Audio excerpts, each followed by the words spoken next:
Hello students, welcome to our channel Jai Jagannath English tutorials. हाँ पे आम दि विलेज जजर फर्स्ट पार्ट आउ सेकेंड पार्ट ऑलरेडी सारी देते प्रीवियस क्लास रे।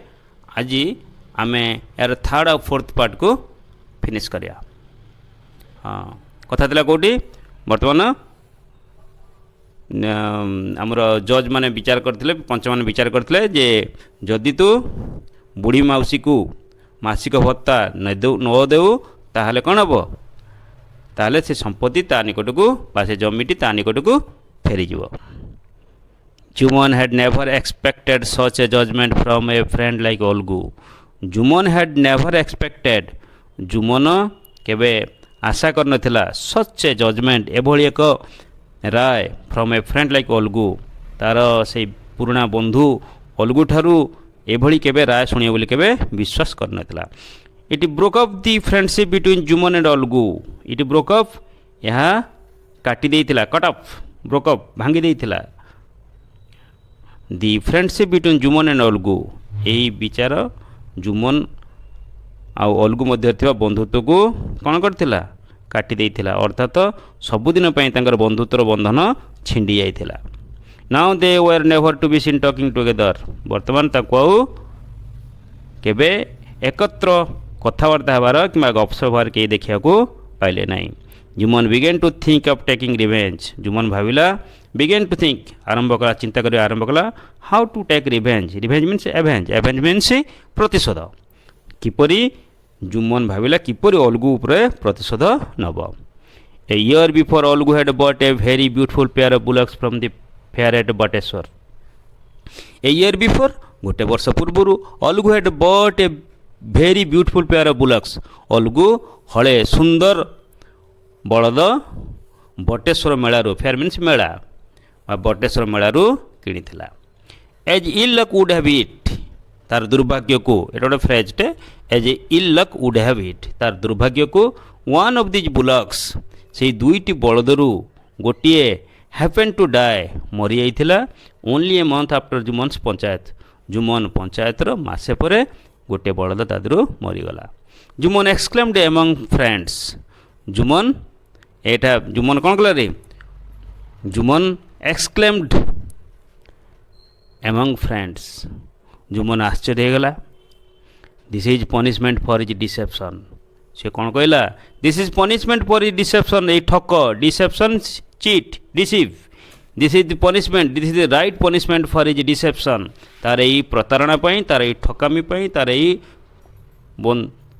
बंधुत्वपूर्ण बंधु मध्य बंधुता मध्य जो ठक पाई, सठता पाई ताको ठीक पनिशमेंट बा दंड देइचंदी। God sees all the good and evil. भगवान सबू भल मंद देखुचंती। Algu suspected that Jumman had poisoned his bullock. Algu suspected, Algu संदेह करथिला जे Jumman has poisoned his bullock. Jumman तार बलद को विष दे देथिला। His wife said Jumman is behind this. अलगूर स्त्री मध्य ता कथा को विश्वास कला एवं कौन कहितला जे जुमन इज बिहाइंड दिस, तांकर से बलदटी मरिबा पछरे जुमन ही हाथ रही। A single bullock was of no use to Algu. गोटे मात्र बलद अलगू पाई कौन कार्य लगी नाला, अर्थात तो दुईटी बलदर से काम करुला। A single bullock was no use to Algu. ए गोटे बलद अलगू पाई व्यवहार योग्य बा कौन काम लगी ना। So he decided to sell it off. तेणु से आपको बिक्री करे बोली कौन करथिला, निष्पत्ति नैथिला। There was a certain Samjhu Sahu in the village who used to drive an ekka to the town. There was a certain Samjhu Sahu, जड़े there was a in that village there was a certain Samjhu Sahu. समझू साहू नाम जड़े कौन जड़े कौन व्यक्ति रोला से गाँव में, who used to drive an ekka, जी कि जड़े ekka, ekka means a cart driven by a bullock or driven by a bullock. There was a certain Samjhu Sahu in the village, से गाँव में जड़े जो व्यक्ति थिला जार ना थिला कौन करे Samjhu Sahu. Who used to drive an ekka to the town, जी सहर को कौन लगा कंटिन्यूअस अभ्यास भाव एका नहीं सहर को जाऊला। एका हूँ ekka is a cart driven by a single bullock. He used carry ghee and sugar to the town. ସେ କ'ଣ କରୁଥିଲା ନା ସହରକୁ ଘିଅ ଏବଂ ଚିନି ନେଇକି ଯାଉଥିଲା। And return from there with a lot of salt and oil, ଏବଂ ସହରରୁ ଏବଂ ସହରରୁ ଫେରୁଥିଲା with lot of salt and oil, ଲୁଣ ଆଉ ତେଲ ଧରି ଅନେକ ବା ପ୍ରଚୁର ଲୁଣ ଆଉ ତେଲ ଧରିକି ଗାଁକୁ ଫେରୁଥିଲା। Which he then sold in the village, ଯାହାକୁ ସେ ଗାଁରେ ବିକ୍ରି କରୁଥିଲା। He thought if he had his bullock, ସେ ମନେ ମନେ ଭାବିଲା if he had this bullock, ତାର ଯଦି ବଳଦଟି ହେଇଯାଆନ୍ତା, he could make 3 trips a day easily. ସେ ଭାବିଲା ଏହି ବଳଦ ଯଦି ତାର ହେଇଯାଆନ୍ତା ବା ସେ ଏହି ବଳଦକୁ କିଣି ପକାନ୍ତା, ତାହେଲେ କ'ଣ ହୁଅନ୍ତା ନା ସିଏ ଖୁସିରେ ଦିନରେ 3 ଟ୍ରିପ୍ ଖୁସିରେ ସହରକୁ ଯା ଆସ କରିପାରନ୍ତା। 3 ଟ୍ରିପ୍ ମାନେ 3 ଥର ଯିବା ଆସିବା କରିପାରନ୍ତା। ହି ବଟ୍ ଦି ବୁଲକ୍, ସେ ତେଣୁ ଏହା ଭାବି ସେ ବଳଦକୁ ସେ କିଣିଲା। And promise to pay off the price in a month's time, ଏବଂ କଥା ଦେଇଥିଲା ଟୁ ପେ ଅଫ୍ ସୁଝିବା ପାଇଁ the price in a month's time, ମାସେ ଭିତରେ ତାକୁ ସୁଝିଦେବ ବୋଲି କଥା ଦେଇଥିଲା। Samjhu Sahu began to overwork this ବୁଲକ୍।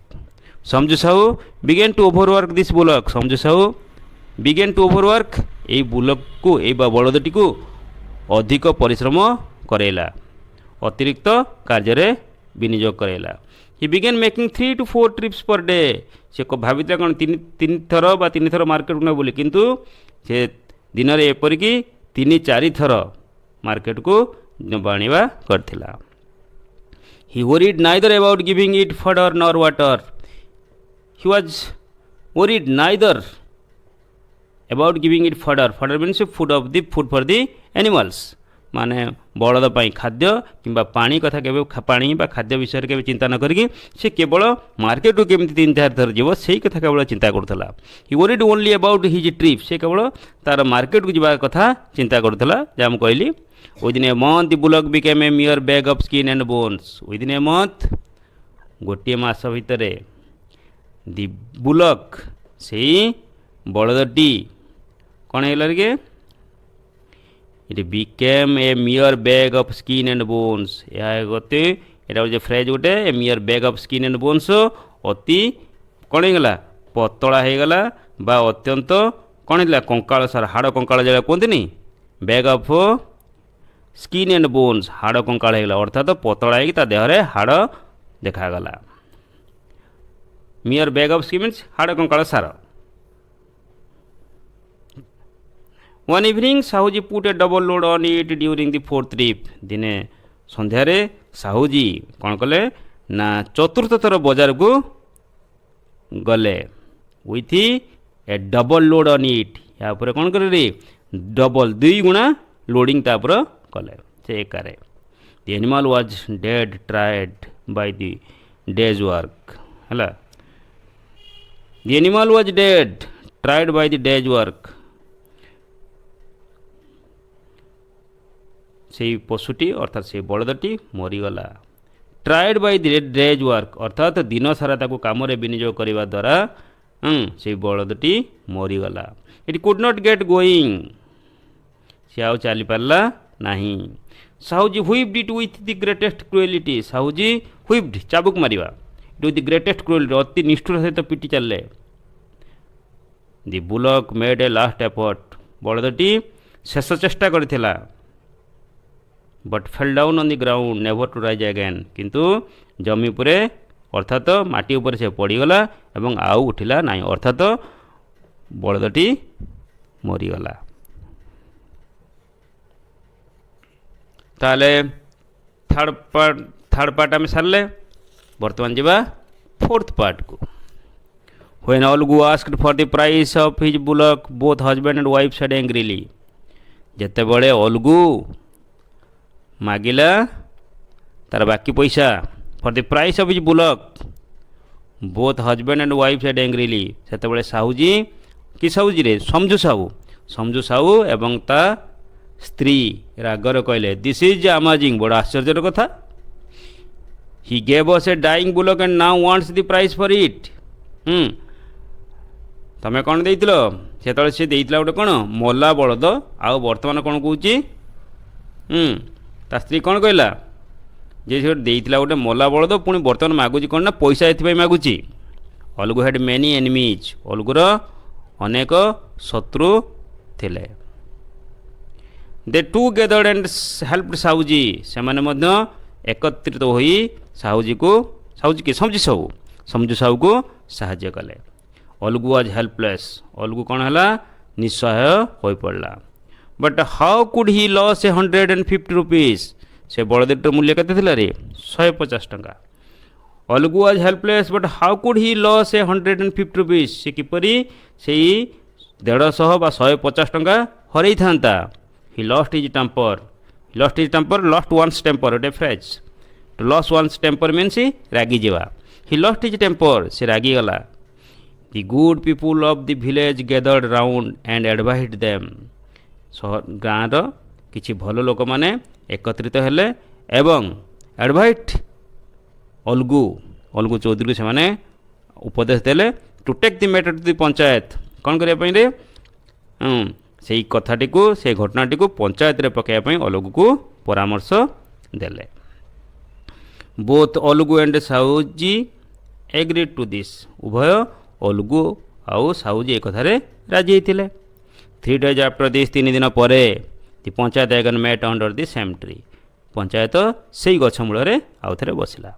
Who should be the panch, someone asked Algu, Algu जन पचारा, कई जन अलगू पचारा किए तोर कौन हम पंच बा मुख्य विचारपति हम।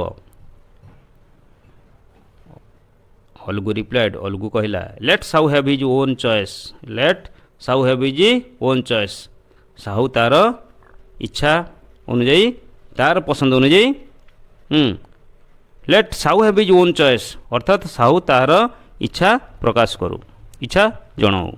साहू समझू stood up and thundered, thundered means कौन कि थंडर माने घड़घड़ी, ये बड़ पाटर कहला। समझू साहू ठिया पड़ा एवं गंभीर स्वर कहला Jumman Shaikh on my behalf, अर्थात मो तरफ जुमन शेख कौन हूँ पंच हूँ। Jumman was at first surprised and then began to think to himself, Jumman प्रथमे कौन होगा रे आश्चर्य होगा एवं देन तापर began to think to himself, निजक निजे भाविया को लगिला।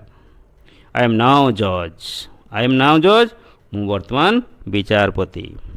व्हाट एवर आई से now will be the voice of God, मु एबे जहाँ कहबी ताहा ईश्वरंकर बाणी हेबो, ताहा ईश्वरंक कथा हेबो। I should stick to the truth and nothing but the truth, I should stick to the truth, I should stick माने एटी लाखी रहिबा, I should stick to the truth, सत्य कथा प्रति मु कौन करी सत्य को मु जाबुड़ी धरबी and nothing but the truth, केवल सत्य ही सत्य को मु अंगीकार करी मानि नेबी बा जाबुड़ी धरबी, अन्य किसी कथा को नुहे। किए कहला एक कथा भाविला, जो जुमन होगला सभापति बा विचारक होगला से कहला मु हूँ बर्तमान जज, मु जहाँ कही भगवान बाणी बा भगवान कथा अटे, भगवान स्वर से मु सत छड़ा आउ कौन मिछ कथा को केबे मु एथर स्थान देवी ना। The elders put many question to both the parties, आउ अन्य जो पंचायतर जो अन्य गुरुजन माने थिले बा वयस्क व्यक्ति माने थिले से माने सब पुट मेनी क्वेश्चंस पचारि चले, अनेक क्वेश्चन बोथ दि पार्टीज माने दुई दल किए अलगू आउ साहुजी को। At last Juman gave the decision, शेष रे जुमन तार निष्पत्ति शुणीला। अलगू चौधरी एंड समझू साहू, अलगू चौधरी और समझू साहू शुण, the elders have considered your case carefully, वयस्क लोक मैंने बा गुरुजन मैंने तुमर केस को तुमर घटनाटी को अत्यंत जत्नर सहित विचार करचंती। समझू साहू अट टू पे the full price of the bullock, समझू को दबा को पड़ो फुल प्राइस पूरा पैसा बा बलदर पूरा पैसा समझू साहू अलगू को दबा को पड़ो। The bullock died only because it was driven too hard and no proper arrangement was made to feed it. The bullock died, बलदटी मरी जाता ओनली बिकज केवल it was driven too hard, यह अत्यंत निर्दय सहित कौन कराइला परिचालना कराइला बा सहर को निया एंड नो प्रॉपर अरेंजमेंट्स, एवं कौन सी कौन प्रॉपर अरेंजमेंट तार व्यवस्था बा उपयुक्त व्यवस्था खायापाई फीड इट, या खायापाई बलदटीर खायापाई उपयुक्त व्यवस्था करा जाई नथिला। अलगू चौधरी वाज हैप्पी, अलगू चौधरी खुशी हो गला। He got up and gave a loud cheer, से उठी पड़ला एवं बड़ पार्टी रे चित्कार करी कहला long live the god that is the panch, कहला भगवानंकर भगवान लॉन्ग लिव द गॉड किए भगवान दीर्घजीवी हूँ बा भगवान जय हो दैट इज द पंच बा अर्थात किए गॉड किए दैट इज द पंच, पंच कर जय हो बा पंच दीर्घजीवी हूँ बा विचारपति दीर्घजीवी हूँ। After a short while Juman approached, after a short while Juman approached, कि समय परे अल्प कि समय परे जुमन अलगू पाखु गला, approach means advanced reached, Algu and embraced him कुंडे धरवा जाबुड़ी धरला किए जुमन अलगू पाखु गला एवं ताको कुंडे पकेला। ही सेड कहला brother after you gave your decision I had become your mortar enemy, after you gave your decision तू से दिन तोर निष्पत्ति शुणी सारा पर तोर राय शुणी सारा पर I had become your mortar enemy, मु तोर कौन होइतिले शत्रु होइतिली मरणांतक शत्रु अर्थात dragons drawn mortar enemy, mortar enemy माने मु तोर परम शत्रु बा मरणात्मक मारात्मक शत्रु होई पड़ती। बट टुडे आई फील किंतु आज मु भावुची आज मु अनुभव करुची that god himself speaks through the panch, आज मु भावुची भगवान ये पंचक माध्यम कौन तांकर बाणी शुणी थांती बा सठिक विचार करता। अलगू ब्रोकडाउन एटी ब्रोकडाउन माने कौन डे क्राइड कांदी पकेला, अलगू गोटे phrasal verb, Algu broke down Algu कांदी पकेला burst into tears, the tears washed away all the dust in their eyes, से आखिर लुह हाँ all the dust in their eyes जो शत्रुतार धूली तांक मध्य थिला से शत्रुता को द टीयर वाश्ड अवे से लुह all the dust in their eyes तांक आखिर थिवा शत्रुतार धूली को कौन देइतिला लिभेई देइतिला बा पोछि देइतिला।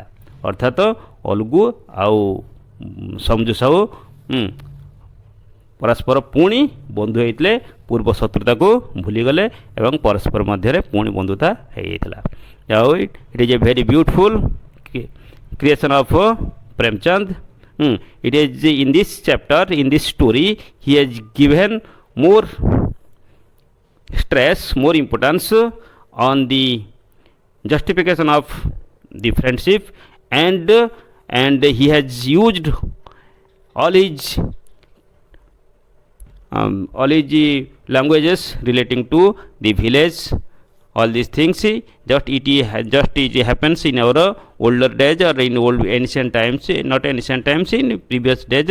If a matter was happened, if any quarrel happened or any disturbance happened, it is always settled by the punches. So this chapter is a very beautiful one and it gives us a knowledge what is the real friendship is. That's all. पिलाने यार तो कष्ट शब्द सब पढ़ेला बेले मुझे कहीदे आ मात्र यार कष्ट शब्द ग्लोसरी मात्र 5टी देती।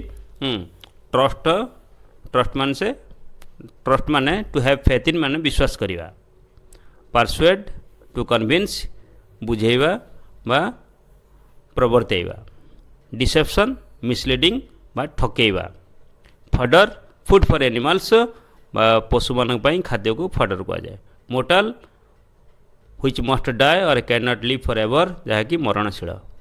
That's all. These are the difficult words given in your glossary. So I think you must have understand all this chapter and well, and it will give you immense pleasure. So keep reading this chapter 5 to 6 times so that you will remember all these line by line and it will help you in answering your questions in the examination. That's all. Thank you.